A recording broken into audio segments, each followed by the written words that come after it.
Rachel Oakes was attending this church here in Washington, New Hampshire one particular Sunday as she was visiting her daughter Delight when the circuit riding preacher who came to town was Frederico Weeler.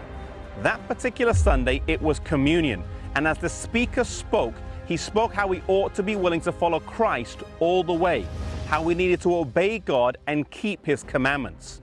Rachel Oakes was a woman of conviction, and as she heard these words, she decided to speak to him afterwards. She later said that she wanted to stand up in the middle of the message, but she refrained from such a public spectacle.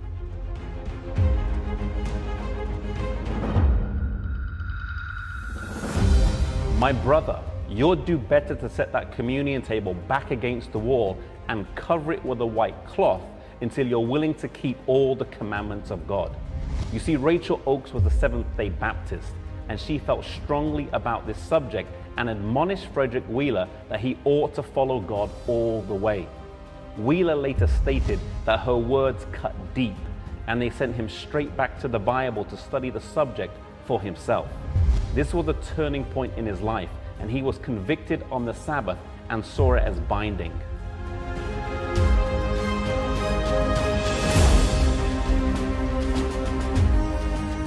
This event would actually happen before the Great Disappointment of October the 22nd, 1844, and the big issue at that time was the imminent return of Jesus rather than the Sabbath. This would soon change though.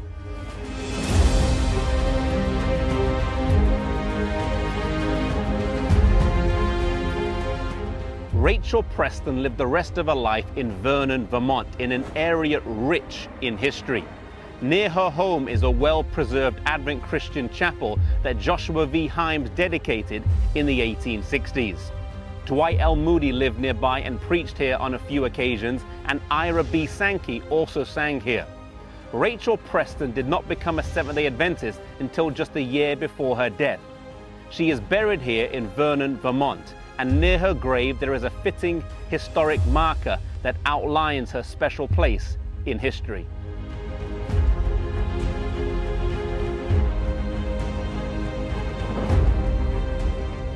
The town of Washington, New Hampshire has a special place in history, and whilst it might not be entirely accurate to say it's the birthplace of the Seventh-day Adventist Church, it is the location of the first Sabbath-keeping Millerite church that continues as a Seventh-day Adventist church today.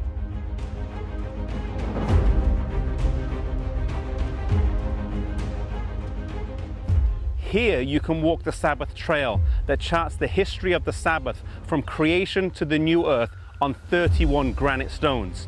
The Sabbath is a beautiful truth that God was slowly restoring back to His people bit by bit. The Sabbath is a gift that God has given to us, a time to take out of our busy schedules to renew and deepen our relationship with Him. I pray that this week you may take the time to spend with Him on the day that God has given to us.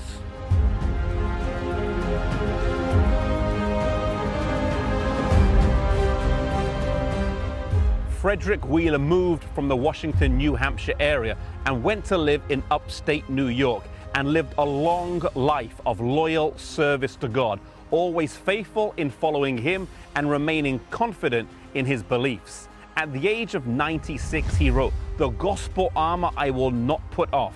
The contest I will not yield until with the ransomed host I shout the final victory." He died at the age of 99 and is buried here in West Monroe, New York. His tombstone reads, he was a pioneer minister of the Seventh-day Adventists.